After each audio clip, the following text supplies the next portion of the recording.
శరణ్య ఉదయమే బయలుదేరి నందిగ్రామం వెళ్లకుండా విజయవాడలో ఎంఆర్ఓ ఆఫీస్‌కి బయలుదేరింది. వెళ్లే ముందు ఎంఆర్ఓ సనత్ కుమార్‌కి ఫోన్ చేసి వస్తున్నానని చెప్పింది. ఆమె వెళ్ళేసరికి సనత్ కుమార్ తన ఛాంబర్‌లో ఆమె కోసం ఎదురు చూస్తున్నాడు. గుడ్ మార్నింగ్ సార్ చిరునవ్వుతో చెప్తూ లోపలికి వెళ్ళింది. ఎలా ఉంది మీ జాబ్? అడిగాడు కూర్చోమని కుర్చీ చూపిస్తూ. నవ్వింది సమాధానంగా. అతను నవ్వుతూ అర్థమైంది అన్నాడు. మీరెలా అక్కడ్నుంచి ఇక్కడిదాకా ప్రయాణం చేశారో ఆశ్చర్యంగా ఉంది అంది అదే నవ్వుతో. మీలాగే అన్నాడు. కానీ మాకున్న సహనం మీకుండదు కదా! అదా! గట్టిగా నవ్వి అన్నాడు. నెల తిరగ్గానే చేతికి అందే జీతం తలుచుకుంటే సహనం అదే వస్తుంది. అఫ్‌కోర్స్ నవ్వింది. చెప్పండి ఎనీథింగ్ ఇంపార్టెంట్? ఆమె ఉదయాన్నే వచ్చిన కారణం అడిగాడు. అప్పటిదాకా నవ్వుతున్న శరణ్యకి ఆయన అలా అడగ్గానే ఒక్క క్షణం ఇబ్బందిగా అనిపించింది.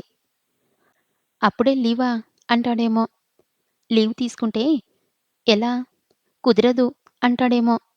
మొహమాటంగా తల వంచుకొని వేళ్లు లెక్క పెట్టుకుంటున్న ఆమె వైపు చూస్తూ లీవ్ కావాలా? అడిగాడు. గబల్న తలెత్తి చూసింది. మీకెలా తెలుసు? అన్న ప్రశ్న కనిపించింది. లీవ్ కోసం ఇలాగే ఇబ్బంది పడతారు మీ ఆడపిల్లలు. ఐ నో అన్నాడు. ఒక సన్న నవ్వు పెదాల మీద చిందులేస్తుంటే, అవును సార్. అర్జెంటుగా హైదరాబాద్ వెళ్ళాల్సిన అవసరం వచ్చింది. ఒక్కరోజు చాలు. ఫ్రైడే ఈవినింగ్ వెళ్ళి ప్రాబబ్లీ మండే వచ్చేస్తాను అంది.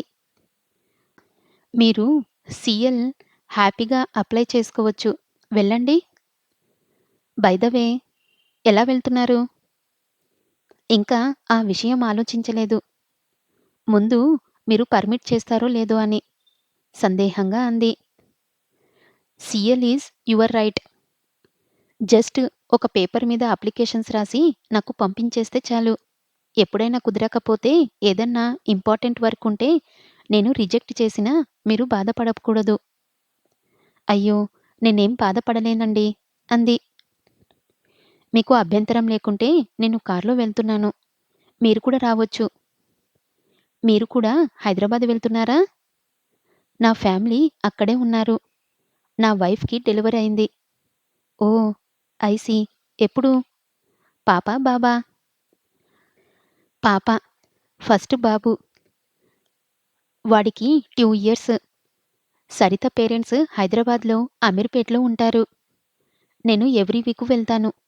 కాకపోతే సాటర్‌డే ఈవినింగ్ వెళ్తాను. ఈ వీకు నాకు కూడా ఆఫీస్‌లో పెద్దగా పని లేదు. ఒకరోజు ముందు వెళ్తే బాగుంటుంది అనిపిస్తుంది. ఇఫ్ యూ ఆర్ ఓకే కలిసి వెళ్దాం. జర్నీ బోర్ కొట్టకుండా ఉంటుంది. శరణ్యకి అతని మాటల్లో ఎలాంటి సందేహానికి తావు కనిపించలేదు. స్నేహంగా మాట్లాడుతున్నాడు. వయసు 40 ఉంటుంది. మనిషి హుందాగా ఉన్నాడు. అతని కళ్ళల్లో నిర్మలత్వం, మాటల్లో సిన్సియారిటీ స్పష్టంగా కనిపిస్తున్నాయి. అవును. కలిసి వెళ్తే ప్రయాణం బోర్ కొట్టదు. ఆలోచిస్తున్నారేంటి? అడిగాడు అతను. అబ్బే! ఆలోచన ఏం లేదు. వస్తాను అంది. ఓకే. ఇవాళ గురువారం. అంటే రేపు ఈవినింగ్ నేను మిమ్మల్ని మీ ఆఫీస్ దగ్గర పికప్ చేసుకుంటాను. మీరు ప్రిపేరెడ్‌గా వెళ్ళండి ఆఫీస్‌కి. Okay sir. థాంక్స్. వస్తాను. ఓకే. రెడీగా ఉండండి. జీప్ ఆఫీస్‌లో వదిలేసి వెళ్దాము అన్నాడు. అలాగే. అతని దగ్గర సెలవు తీసుకొని బయటికి వచ్చేసింది. అనుకున్నట్టే శుక్రవారం సాయంత్రం విజయవాడ నుంచి బయలుదేరి తన వ్యక్తిగత కార్‌లో శరణ్యని ఆమె ఆఫీస్ దగ్గర పికప్ చేసుకున్నాడు సనత్ కుమార్. శరణ్య చిన్న బ్యాగ్‌లో 2 డ్రెస్సులు పెట్టుకొని తెచ్చుకుంది. అతనిది హోండా కార్. స్వయంగా డ్రైవ్ చేస్తున్నాడు.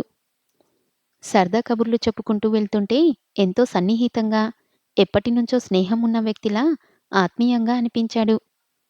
మాటల మధ్యలో అప్రయత్నంగా తను హైదరాబాదు వెళ్తున్న కారణం చెప్పేసింది.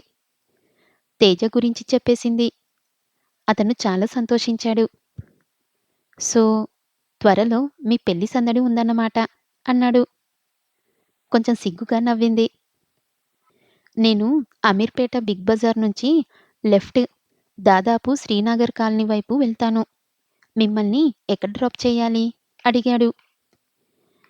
ఇప్పుడే తేజాని అడిగి చెప్తా అంటూ తేజకి వాట్సాప్‌లో మెసేజ్ పెట్టింది. అక్కడే ఆపుకో. నిన్ను పికప్ చేసుకోడానికి నేను రెడీగా ఉంటా అని రిప్లై ఇచ్చాడు. తేజ వెంటనే రెస్పాండ్ అవ్వడం చూసి మీది మంచి సెలక్షన్ అన్నాడు. ప్రశ్నార్థకంగా చూసింది. చాలా కన్సర్న్‌గా ఉన్నాడు. అది ఇంపార్టెంట్ అన్నాడు. అతని పరిశీలనకి ముగ్ధురాలైంది శరణ్య. మంచివాడు, సంస్కారవంతుడు కాబట్టి తేజలోని ఔన్నత్యానికి లిప్తపాటులో గుర్తించాడు అనుకుంది. అతను సాధారణంగా కనిపించే ఇతర ప్రభుత్వ అధికారుల్లా అనిపించలేదు.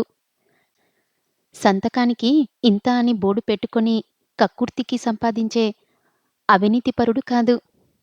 ఆఫీస్ పనికి తప్ప వ్యక్తిగత అవసరాలకి ఆఫీస్ కారు వాడడు. ఆఖరికి డ్రైవర్ సేవలు కూడా తన అవసరానికి వాడుకోకపోవడం అతని వ్యక్తిత్వాన్ని తెలియజేస్తుంది. ఇతని దగ్గర నేను చాలా నేర్చుకోవాలి అనుకుంది శరణ్య. మధ్యలో ఒకసారి టీ కోసం, ఒకసారి డిన్నర్‌కి కారాపాడు. డిన్నర్ చేశాక తనే బిల్ పే చేశాడు. బిగ్ బజార్ దగ్గర తేజ చెప్పినట్టే సిద్ధంగా ఉన్నాడు. ఇద్దరికీ ఒకరినొకరికి పరిచయం చేసింది. ఎంతో ఆత్మీయంగా మాట్లాడుకున్నారు ఇద్దరూ. పరస్పరం విజిటింగ్ కార్డ్స్ ఇచ్చుకున్నారు. సరిగ్గా 5 నిమిషాల మాత్రం మాట్లాడి, మీ ఫ్రెండ్‌ని మీకు జాగ్రత్తగా అప్పచెప్పాను. నాకింక సెలవా? అన్నాడు సనత్. థాంక్యూ. షేక్ హ్యాండ్ ఇచ్చాడు తేజ.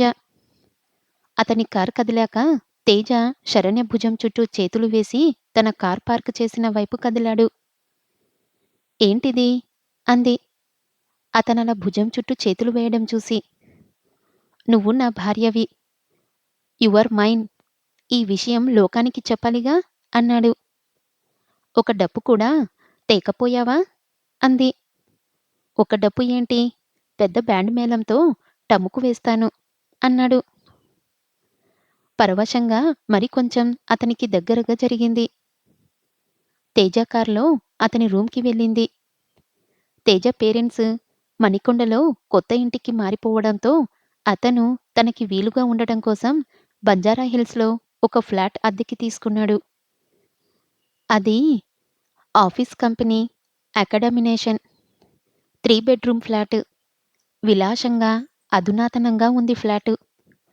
ఓపెన్ కిచెన్, విశాలమైన హాలు, ఎల్ షేప్‌లో ఉండి డైనింగ్ ఏరియా, ఫ్రెంచ్ విండో, బాల్కనీలో అందమైన మొక్కలున్న కుండీలు, ఖరీదైన ఫర్నిచర్. ఎలా ఉంది? కళ్ళు విశాలం చేసుకొని చూస్తున్న శరణ్య దగ్గరకు వచ్చి ఆమె భుజం మీద చంబుక్క మాంచి అడిగాడు. కొద్దిగా తల అతని వైపు వంచి కళ్ళల్లో నుంచి నవ్వుతూ ప్రేమ మందిరంలాగా ఉంది అంది. నా ప్రేమ మందిరం. నా ప్రేమ దేవత కోసం ఏర్పాటు చేసిన మందిరం. ఎవరో ఆ ప్రేమదేవత. అతనికి అభిముఖంగా తిరిగి కళ్ళల్లోకి చూస్తూ అడిగింది. చూస్తావా? అడిగాడు. "ఉమ్, అయితే ఇలా నా గుండె మీద నీ కళ్ళు పెట్టి చూడు కనిపిస్తుంది అంటూ ఆమెని దగ్గరగా లాక్కున్నాడు. గబల్న అతని గుండెల మీద వాలిపోయింది.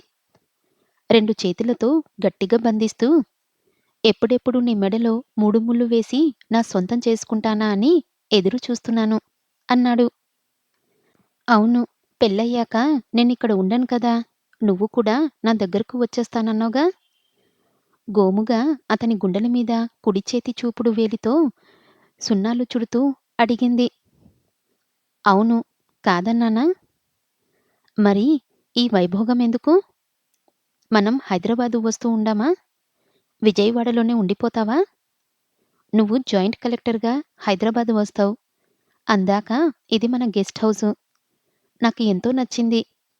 వీలైతే కొనేస్తా. నా ఫ్రెండు యూఎస్ వెళ్ళాడు. వాడిదే ఈ ఫ్లాటు. వాడు అమ్మాలని ప్లాన్ చేస్తున్నాడు. అతన్నుంచి దూరం జరుగుతూ, హాలు కలయ చూస్తూ చాలా బాగుంది. కానీ రెంటెంత? అడిగింది. ఎంతో కొంత. ఎంతైనా ఐ డోంట్ కేర్.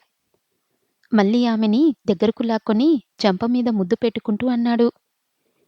ఈ దేవత కోసం నా సర్వస్వం. అతని మాటలు పూర్తి కాకుండానే అతని క్రాఫ్ సరిచేస్తూ బొత్తిగా పాత సినిమా డైలాగులు అంది.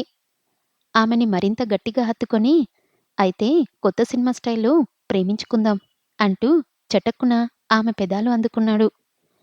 ఒక్కసారిగా సృష్టి స్తంభించినట్టు అయింది శరణ్యకి. వెచ్చటి అతని ఊపిరి ముక్కుకి, నుదుటికి తగులుతుంది. 2 చేతులతో ఆమెని వెనక్కి వంచి ఎంతో తపనగా ఆమె అధరాలు చప్పరిస్తున్న తేజ నుండి దూరం జరగాలని ఉన్నా జరగలేకపోతుంది. ఊహించని ఆ చర్యకి ఉక్కిరిబిక్కిరి అవుతూ అప్రయత్నంగానే ఆ తియ్యదనం అనుభవిస్తూ ఉండిపోయింది. దాదాపు 60 సెకండ్ల తర్వాత ఇద్దరికీ స్పృహ వచ్చినట్టు అయ్యి ఇద్దరూ కొంచెం దూరం జరిగారు. ఏంటిది తేజా? 2 అరచేతులతో మొహం కప్పుకొని అంది. సారీ అన్నాడు. తప్పు చెయ్యడం, సారీ చెప్పడం చిరుకోపంగా అంది. విరహం భరించి భరించి నువ్వు కనిపించడంతో ఆగలేకపోయాను శరణ్య. సారీ అన్నాడు తిరిగి ఆమెని చేయిపట్టి దగ్గరకు లాక్కుంటూ. చాలు చెప్పిన సారీ. ఇప్పటికే బాగా లేటయింది. నీ రూమ్‌కి నువ్వు వెళ్ళు. నా రూమ్‌కి నేను వెళ్తాను అంది విడిపించుకొని బెడ్రూం వైపు వెళ్తూ. రాక్షసి! నీకసలు హృదయం లేదు అన్నాడు కోపంగా. వెనక్కి తిరిగి భుజాలమించి అతన్ని చూసి మనోహరంగా నవ్వి, పెళ్ళయిందాకా నా హృదయం లాకర్‌లో పెట్టేశాలే అంటూ లోపలికి వెళ్ళి తలుపులు మూస్తూ గుడ్ నైట్ అంది.